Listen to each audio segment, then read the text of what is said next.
pretty safe to say. God give it, God take it away. It's the worldwide American way. What's going on, team? Proof here. It's Dan coming at you with the last scouting report, squad report, whatever you want to call it, for Spikes coming out of Destructive Roar. And after this video, it's going to be interesting to see which direction I want to go with this, but I want to get the star ratings out there for standard and premium, and then excuse me, and I also want to get out kind of like a deck discussion, not necessarily a deck profile, about what's to be seen from Spikes coming out of standard, because I've been thinking about it a little bit differently than maybe most people have, but we'll get into that in the future. But for today, I just kind of want to go down the road of going over the squad report with you guys, and then for the star rating, I kind of want to, I'm debating if I want to do it in PowerPoint here or if I want to do it like a more fancy way. The benefit of doing it in a PowerPoint is that I can get my thoughts and ideas down on paper in like a nice form, and I can show you guys kind of like the thoughts I've been mulling over in a more efficient way. But I know some people like the fancy editing that I've done before. It just takes more time to get content out to you guys, so I have to go through that.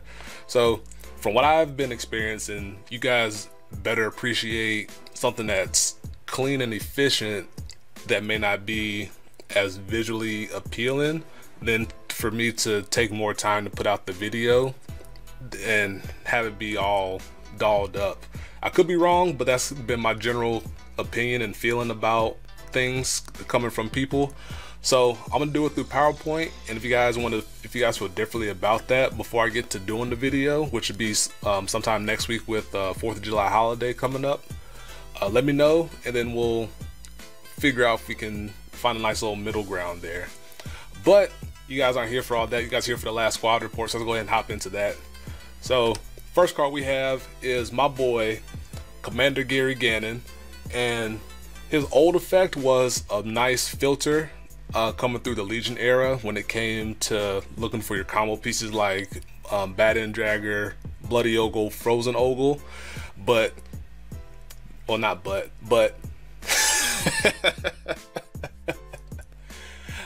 however, or thankfully, the spirit of his original card exists in his new form, but he was tweaked up for standard power level, and in my opinion, making him far and away the best grade 1 for Spikes coming out of Destructive Roar.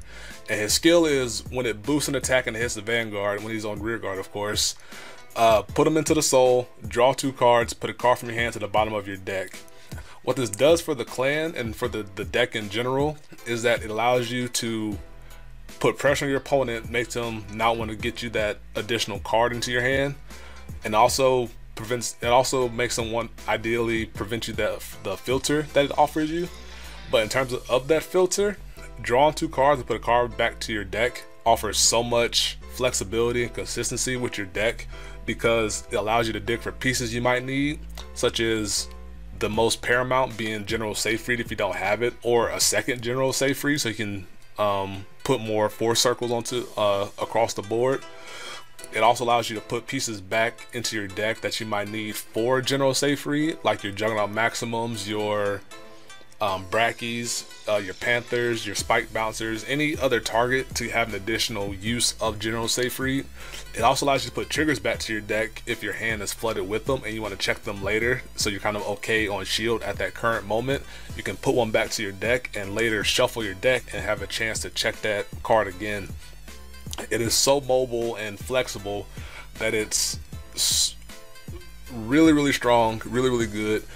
Getting it off of your Spike Bouncers or your Gyro Slingers just offers great card advantage for you, because more times than I'm surprised to see, when I ride on the Spike Bouncer in my testing, I catch Gary Gannon off the top and immediately put it behind Vanguard.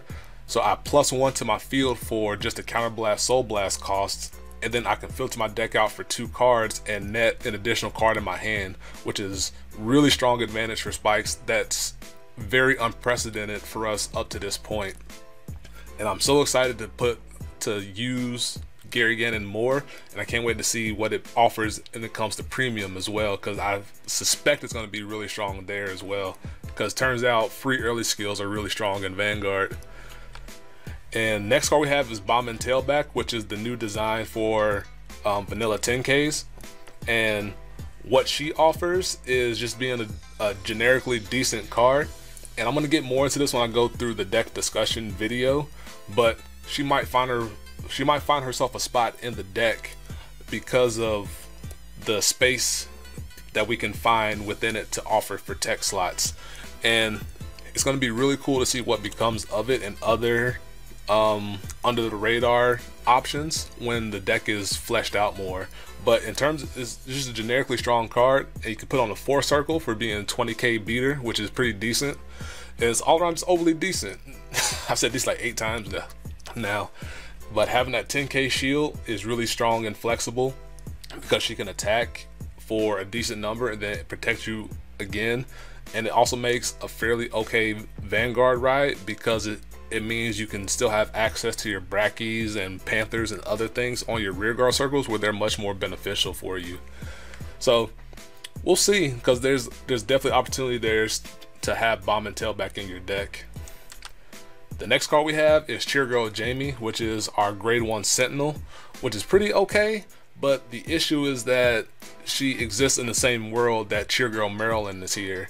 And if we're talking the most competitive version of Spikes, definitely is going to be 4 Marilyn, 0 Jamie versus splitting it amongst the two of them. The reason for that is because when it comes to guard restrict options, they come in 3 forms up to now. There's a Sentinel restriction, which hits both of them. There's need to place 2 cards from your hand to the guard circle, which impacts both of them. And there's units that prevent normal units from being called from the hand to the guard circle, which impacts Jamie but not Marilyn, because Marilyn is a trigger unit.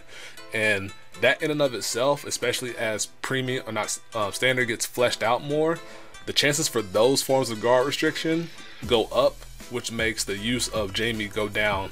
And it already exists now enough to the point to where there's no reason to play Jamie in standard over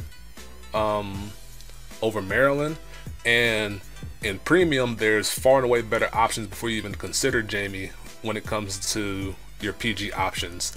So unfortunately, it's just kind of DOA, dead on arrival, but it makes a nice budget option if people are lacking Marilyn and you just need a stopgap until you get that last couple Marilyn into your deck. And the last cards, which came out before this video and before the last video, but they didn't have a high quality image of them, is our trigger units. So we have Cheergirl Tiara, and then we have Sonic Breaker and Silence Joker, and we have Cheerful Lynx, which is my personal favorite draw trigger, coming back with nice art, just flinging balls all over the place. That sounded terrible. Doing magic with the footballs, the spike balls. And it's really nice to see the improved artwork of them, and I can't wait to be able to figure out the right trigger lineup for my deck to see where these all fit together. So that'll do it for this video. I hope you enjoyed. Look out for more coming down the pipeline, and until next time, peace, be easy.